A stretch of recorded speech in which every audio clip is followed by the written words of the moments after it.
Good morning, everyone. Myself, Dr. Ediada, Assistant Professor and Head of the Department of Microbiology, Late Pushpadev Patel, Art and Science College, Risur. Today, we are discuss the next point of this particular for unit number first semester fourth is nothing but the modes of transmission of disease. तर last लेक्चरमध्ये already आपण पाहिलेलं होतं की इपिडेमॉलॉजी म्हणजे काय, त्याचे दोन प्रकार, त्याचे ॲप्लिकेशन काय काय आहे, त्याच्यानंतर डिसीज म्हणजे काय, इन्फेक्शन म्हणजे काय, याबद्दलची आपण संपूर्ण माहिती आपण लास्ट लेक्चरमध्ये घेतलेली आहे. आणि आज आपल्याला पाहायचा आहे अतिशय महत्त्वाचा जो आज पार्ट आहे, तो जो आहे तो modes of transmission of disease. तर modes of transmission of disease म्हणजे काय की डिसीज एकापासून दुसऱ्याला जो डिसीज ट्रान्समिट होतो त्याचे मार्ग कोणकोणते, सिम्पली ॲज त्यालाच आपण म्हणणार आहे modes of transmission of disease. Y need the study of modes of transmission of disease? Because आता तुम्हाला माहिती आहे की खूप साऱ्या वेगवेगळ्या प्रकारच्या modes of transmission of disease आहे. मग आता modes of transmission of disease, आता टुडे कोविडची कंडिशन्स आहेत. आपल्याला माहिती आहे की कोविडचा विषाणू, कोविडचा व्हायरस कोणकोणत्या मार्गाने आपल्या ह्युमन बॉडीच्या आतमध्ये शरीरामध्ये ट्रान्समिट होतो, ह्युमन बॉडीमध्ये ट्रान्समिट, ते कोणकोणते मार्ग आहेत. मग आपण त्याला अवॉइड करण्यासाठी काय करतो, तर हे अतिशय माहिती असणं आवश्यक आहे की कोणता डिसीज कोणत्या मार्गाने ट्रान्समिट होते आणि कोणकोणते असे पर्टिक्युलर वे आहे, कोणकोणते मार्ग आहेत, कोणकोणत्या वेनी पॅथोजेनिक बॅक्टेरिया, पॅथोजेनिक व्हायरसेस आपल्या बॉडीमध्ये एंटर करतात आणि वेगवेगळ्या प्रकारचे डिसीज प्रोड्यूस करतात. मग ते जर आपण ते जे मार्ग आहेत, ते जे वे आहे, ते जर आपण कुठेतरी स्टॉप केले तर अल्टिमेटली आपल्या हेल्थसाठी ते अतिशय चांगलं राहणार आहे. कारण जर आपण हेच मार्ग बंद केले तर आपल्याला डिसीजच होणार नाही, आणि डिसीज नाही झालं तर अल्टिमेटली आपली हेल्थ स्ट्रॉंग राहील, आपली कम्युनिटी स्ट्रॉंग राहील आणि इकॉनॉमिकलीसुद्धा आपण स्ट्रॉंग राहू. तर हे बेसिक थिंग्स आहेत. परंतु आपल्याला modes of transmission of disease, which are the different modes, which are the different way to easily transmitted disease from one person to another person, means healthy person to carrier person. Then how many number of different reservoir also responsible for the modes of transmission of disease, and how many number of reservoir mainly present in the nature for the production of disease. Okay, तर या सर्वांचे आपल्याला जे आहे ते answer question बघायचे आहेत. तर आता आपण स्टार्ट करणार आहे modes of transmission of disease. तर मोड्स ऑफ ट्रान्समिशन ऑफ डिसीजमध्ये मेनली जे व्हेरियस मेथडनं जो डिसीज आहे तो इझिली जो आहे तो इझिली ट्रान्सफर होतो. आता ते कोणकोणते मग modes of transmission of diseases आहेत? First one is the contact. Okay, contact modes of transmission, sexual contact and asexual contact. Okay, contacts direct physical contact from one patient to means one person to another, means healthy person to carrier person. Okay, म्हणजे आता याच्यामधून तुम्ही बघू शकता की जो आपला disease आहे तो इझिली बाय कॉन्टॅक्ट वेने इझिली ट्रान्समिट होऊ शकतो. ओके, मग त्याच्यात असेक्शुअल कॉन्टॅक्ट आणि सेक्शुअल कॉन्टॅक्ट. सेक्शुअल कॉन्टॅक्ट तुम्हाला माहिती आहे की HIV जो आहे तो इझिली फिजिकल कॉन्टॅक्टमुळे जो आहे तो डिसीज ट्रान्समिट होतो. Asexual contact, so many such type fomites, then so many such type of things we can generally utilise for the one person to another. For example, घरामधला तुम्ही towels use करता more than one person. Okay, so many such type of cloth general utilisation for use in more than one person. So such type of transmission of disease, contact, दोन contacts, sexual contacts न होणारा disease, for example direct physical contact न होणारा disease, त्यालाच आपण for example त्याचं AIDS पाहिलं. दुसरं असेक्शुअल कॉन्टॅक्ट, मग आपल्या घरातल्या मेंबरचे आपण क्लॉथ वगैरे यूज करतो, किंवा दुसऱ्या वस्तू जे फॉर्मॅट्स यूज करतो, किंवा दुसऱ्या ज्या वस्तू आहे शूज आपण यूज करतो, तर स्किन डिसीज इझिली ट्रान्समिटेड होतात या पर्टिक्युलर वेनं. असा जो modes of transmission of disease आहे त्याला आपण म्हणणार आहे asexual contact modes of transmission of disease.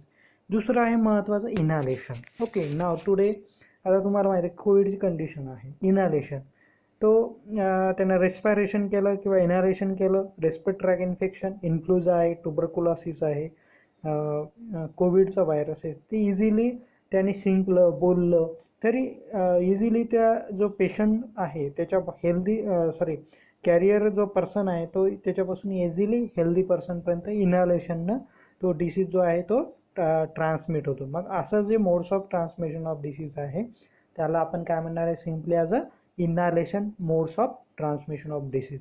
तिसरं आहे इंजेक्शन. ओके, नेक्स्ट आहे इंजेक्शन. इंजेक्शनमध्ये आपण बघतो की इंजेक्शन फॉर फूड और drink contaminate with the some pathogenic pathogen. Injection means so many such type of fly.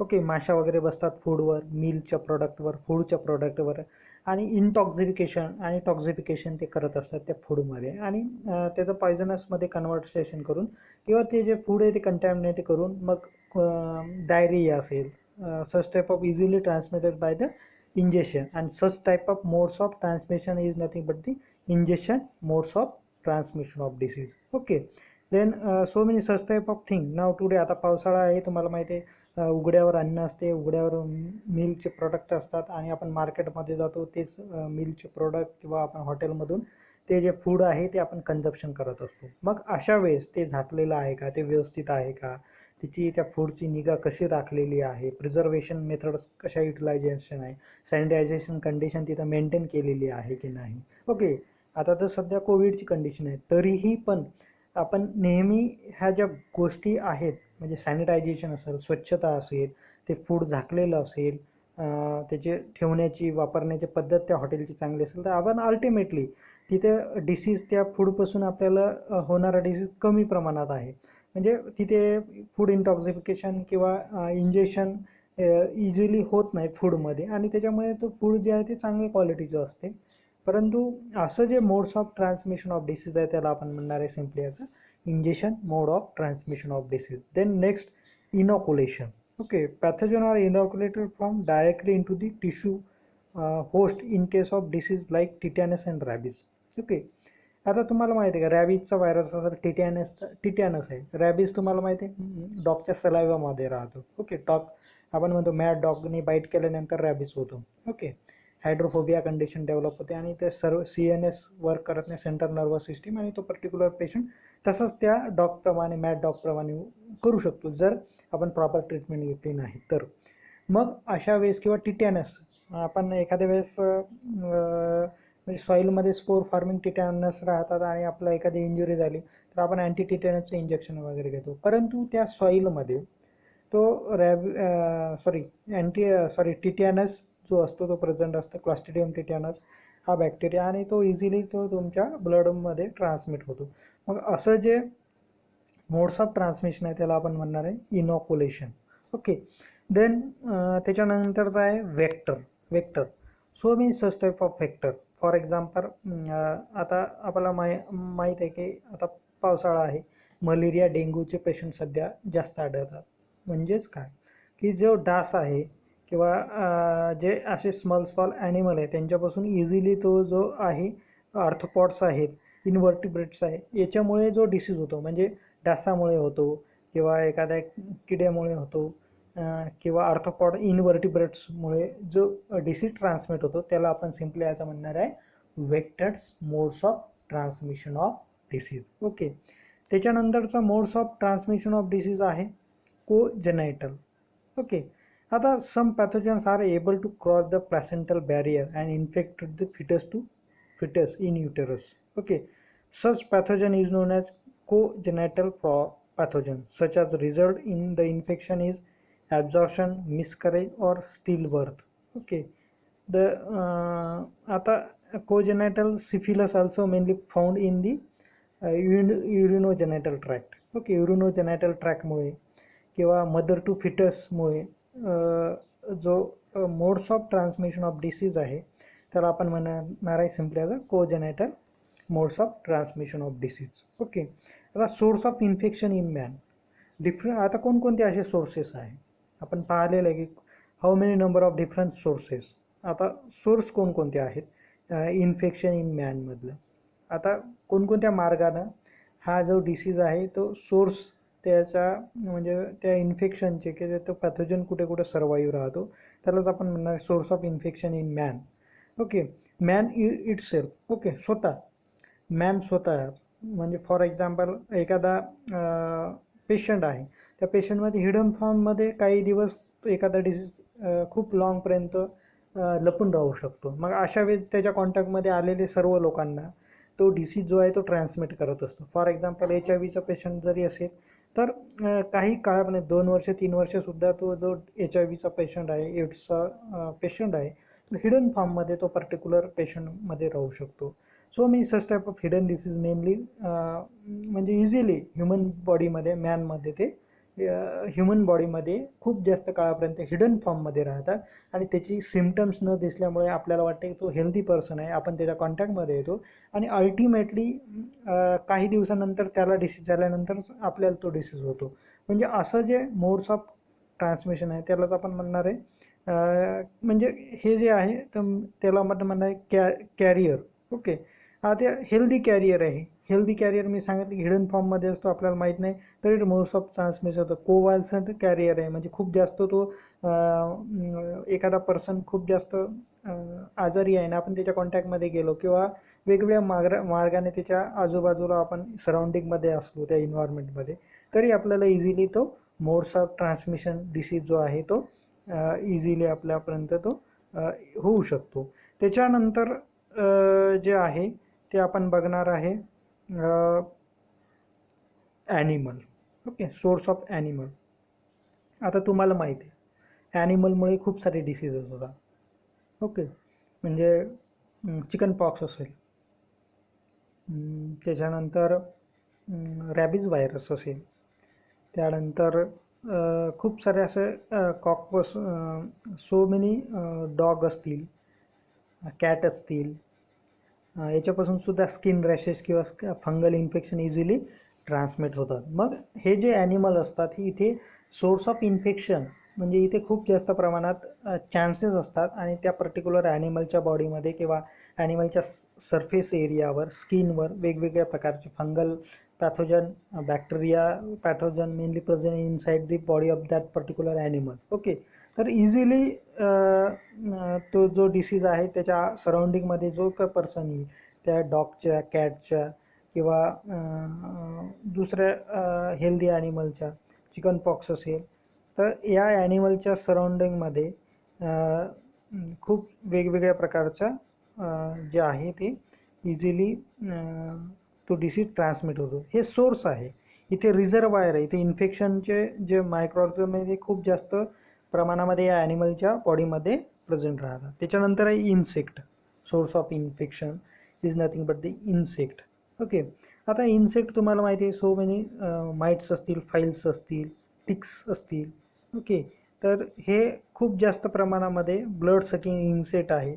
डास वगैरे असेल, माशा असतील, हे इन्सेक्ट याच्यामुळे सुद्धा वेगवेगळ्या प्रकारचे मलेरिया असेल, त्याच्यानंतर मॉस्किटो वेक्टर्स असतील, अशा प्रकारे वेगवेगळे या इन्सेक्टमध्ये सुद्धा काय सोर्स ऑफ इन्फेक्शन आहे. इथे जास्तीत जास्त मायक्रोऑर्गॅनिझम यांच्या बॉडीमध्ये, डासाच्या बॉडीमध्ये खूप जास्त मलेरियल पॅरासाईट प्रेझेंट असतो आणि तो नंतर अल्टिमेटली ट्रान्समिट करतो आणि ट्रान्समिट केल्यानंतर ती ह्युमन बॉडीपर्यंत येते आणि मलेरिया वगैरे होतो. मग आता हे तुम्हाला माहितीच आहे. मग आता हे जे इन्सेक्ट्स आहेत, कोणकोणते फ्लाईज असतील, माइट्स असतील, टिक्स असतील, मॉस्किटोज असतील, याच्यामध्ये यांच्या बॉडीमध्ये खूप जास्त प्रमाणात जे मायक्रो ऑर्गॅनिझम असतात ते प्रेझेंट असतात. हे सुद्धा एक सोर्स ऑफ इन्फेक्शन आहे. त्यानंतर मोस्टली प्रॉबेंटली ऑप्टेनिड, आपल्याला माहिती आहे मायक्रोबायोलॉजी आहे, आपण म्हणतो मायक्रोऑर्गॅनिझम सर्वीकडेच आहे. मग सर्वीकडे आपण जनरली कोणकोणते कशाच्या कॉन्टॅक्टमध्ये येतं, सॉईल असेल, माती असेल, त्याच्यानंतर एअर असेल, त्याच्यानंतर वॉटर असेल, त्याच्यानंतर मिल्क असेल, त्याच्यानंतर फूड प्रॉडक्ट्स असतील, फूड्स असतील, व्हेजिटेबल्स असतील, फ्रूट असतील, या सर्वच्या सर्व ठिकाणी वेगवेगळ्या प्रकारचे मायक्रोऑर्गॅनिझम प्रेझेंट राहतात. तुम्हाला माहिती आहे मिल्क बॉर्न डिसीजेस आहे, त्याच्यानंतर TBचा इझिली मिल्क बॉर्न डिसीज आहे तो. टी बीचा जो मायकोबॅक्टरम ट्युबरक्युलोसिस आहे तो मेनली प्रेझेंट राहतो मिल्कमध्ये. विदाऊट पाश्चराइज आपण केलं, विदाऊट प्रॉपर वेनं ते मिल्क आपण बॉडीमध्ये घेतलं तर तुम्हाला खूप साऱ्या वेगवेगळ्या मास्टिडियस नावाचा जो डिसीज तो सुद्धा मायक्रोऑर्गॅनिझम इझिली ट्रान्समिटेड होतो. ओके, त्याच्यानंतर airborne disease. So many such type of airborne disease. Now today why we are used as a mask, because Covid और corona virus mainly present in the air easily survive. म्हणजे आता तुम्ही बघू शकता की हवेमध्ये खूप वेगवेगळ्या प्रकारचे मायक्रोऑर्गॅनिझम, सर्वच प्रकारचे मायक्रोऑर्गॅनिझम जवळपास आपल्याला पाहायला मिळतात.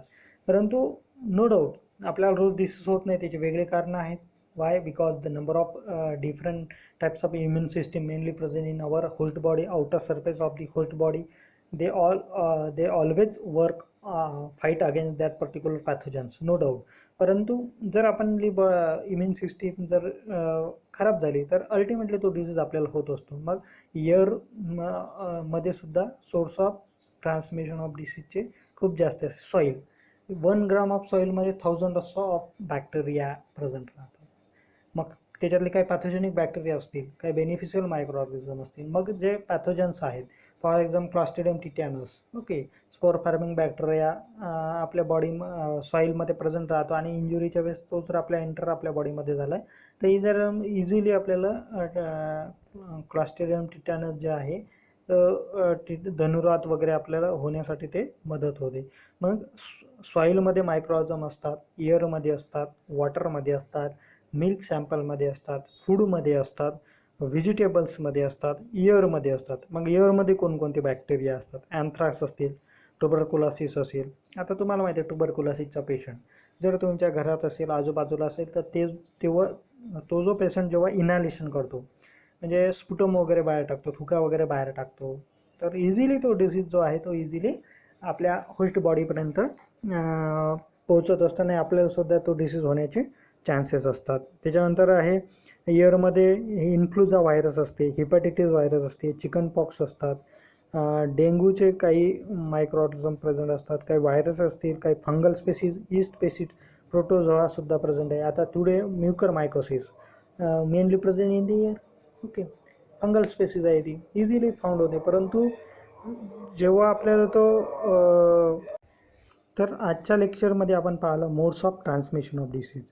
कोणकोणत्या मार्गानं डिसीज होणार आहे? कॉन्टॅक्ट, सेक्शुअल कॉन्टॅक्ट आणि असेक्शुअल कॉन्टॅक्ट. सेक्शुअल कॉन्टॅक्टमध्ये आपण पाहिलं डायरेक्ट फिजिकल कॉन्टॅक्ट जर येत असेल एखाद्या पेशंटच्या कॉन्टॅक्टमध्ये, फॉर एक्झाम्पल HIV पेशंट आहे, डायरेक्ट फिजिकल कॉन्टॅक्ट आल्यानंतर किंवा एखादं स्किन फंगल इन्फेक्शन जरी असेल, डायरेक्ट फिजिकल कॉन्टॅक्ट आला तर त्याच्या माध्यमातून सुद्धा तुम्हाला तो सेक्शुअल ट्रान्समिटेड STD डिसीज जो आहे तो इझिली होऊ शकतो. सिफिलिस असेल, गोनोरिया असेल, HIV असेल. ओके, आणि असेक्शुअल कॉन्टॅक्ट मध्ये आपण जर त्याचे काही क्लॉथ युटिलाइज करत असेल, शूज युटिलाइज करत असते किंवा अशा काही वस्तू आपण एकमेकाच्या वापरत असू तर त्याच्यातून सुद्धा डिसीज जो आहे तो इझिली ट्रान्समिटेड होतो. अशा कॉन्टॅक्टला आपण म्हणजे asexual contact, modes of transmission disease.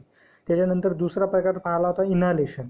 इनहालेशन म्हणजे श्वास घेताना, बोलताना, स्पुटम बाहेर टाकताना, थुंकताना, असा या माध्यमातून सुद्धा वेगवेगळ्या प्रकारचे डिसीज इझिली ट्रान्समिटेड होतात 1% टू अनदर पर्सनला. ओके, तिसरं आहे इंजेक्शन. आता आपल्याला माहिती आहे की फूडमध्ये किंवा फ्रूटमध्ये किंवा वेगवेगळ्या मिल्कच्या प्रोडक्टमध्ये माशा वगैरे जातात, तिथं इंटॉक्सिफिकेशन करतात, त्या फूडमध्ये काही पॅथोजन्स सोडतात आणि त्याच्यापासून काही डिसीज होतात. त्याला आपण म्हणणार simply as ingestion or consumption. Simply as a ingestion means so many such type of contaminated food easily transmitted by diseases. त्याच्यानंतर आहे inoculation. Okay, inoculation rabies virus असेल किंवा तुमचा क्लॉस्ट्रिडियम टिटॅनस आहे, ती इझिली इनॉक्युलेशन होते बॉडीमध्ये. ओके, आपण काही वर्क करताना जर आपण सॉईलच्या भागावर पडलं वगैरे गेलो, इंजुरी लागली तर सॉईलमधले असलेले मायक्रोऑर्गॅनिझम इझिली ब्लडमध्ये इनॉक्युलेट होतात. ओके, किंवा जेव्हा मॅड डॉग बाईट करतो रॅबीज व्हायरस, तो डायरेक्टली इनॉक्युलेशन करतो होस्ट बॉडीमध्ये, कारण त्या सलायवामध्ये रॅबीज व्हायरस राहतो आणि त्यांना बाईट केल्यानंतर इझिली ते सलावामधला जो रॅबीज व्हायरस आहे ते बॉडीच्या आतमध्ये एंटर करते. असं जे मोड्स ऑफ ट्रान्समिशन आहे त्याला आपण म्हणणार आहे इनॉक्युलेशन. त्याच्यानंतर वेक्टर मोड्स ऑफ ट्रान्समिशन आहे. Vector so many files, mosquito, in vertebrates easily transmitted the number of diseases. Okay, for example malaria etc. त्याच्यानंतर आहे कोजेनायटल. कोजेनायटल मीन्स युरोनोजेनायटल ट्रॅक्ट्स और so many such type of disease easily transmitted by mother to fetus. Okay, mother to fetus. आता तुम्हाला माहिती आहे की गरोदर महिला असेल त्याच्यातून सुद्धा खूप साऱ्या प्रकारचे वेगवेगळ्या प्रकारचे डिसीजेस इझिली ट्रान्समिट होतात त्याच्या लहान बाळाला, त्या फिटसमध्ये सुद्धा. तर असं जे मोड्स ऑफ ट्रान्समिशन आहे त्याला आपण म्हणणार आहे कोजेनायटल मोड्स ऑफ ट्रान्समिशन. आता सोर्सेस कुठे कुठे हा मायक्रोऑर्गनिझम जास्त प्रमाणामध्ये आढळतो, हे मार्ग झाले होते. मोड्स ऑफ ट्रान्समिशन आपण वेगवेगळे मार्ग पाहिले की कोणकोणत्या मार्गाने डिसीज होतो, परंतु याचे सोर्सेस कुठं आहे, इथे यांची संख्या कुठं कुठं जास्त प्रेझेंट असते. मॅन स्वतः, आता ह्युमन बिंग स्वतः, मग त्याच्या काही हेल्दी पर्सन असेल तरीसुद्धा हिडन फॉर्ममध्ये काही डिसीज राहतील, काही पेशंट्स असतील त्याच्या बॉडीमध्ये वेगवेगळ्या प्रकारचे डिसीज राहतील, त्याला आपण कोवाल्सन आणि हेल्दी कॅरियर म्हणतो. त्याच्यानंतर ॲनिमलच्या बॉडीमध्ये, ॲनिमलच्या सरफेसवर खूप वेगवेगळ्या प्रकारचे जे आहे पॅथोजन्स आहे ते जास्त प्रमाणामध्ये राहते. फॉर एक्झाम्पल रॅबिज व्हायरस असेल डॉगमध्ये, त्यानंतर लेशमिनियासिस प्रोटोझोआ असेल डॉगमध्ये, त्याच्यानंतर काही फिशेसमध्ये असतात, काही वेगवेगळ्या प्रकारच्या जे ॲनिमल्स आहेत त्याच्यामध्ये सुद्धा रॅट्स असेल, कॅट्स असेल किंवा तुमचे डॉग्स असतील, याच्यावरसुद्धा वेगवेगळ्या प्रकारचे प्लेग, फॉर एक्झाम्पल प्लेग कसा रॅट्समुळे होत होता. म्हणजे खूप वेगवेगळ्या प्रकारचे जे ॲनिमल आहे त्यांच्या बॉडीच्या आतमध्ये आणि बॉडीच्या सरफेसवर सुद्धा वेगवेगळ्या प्रकारचे मायक्रोऑर्गनिझम प्रेझेंट राहतात.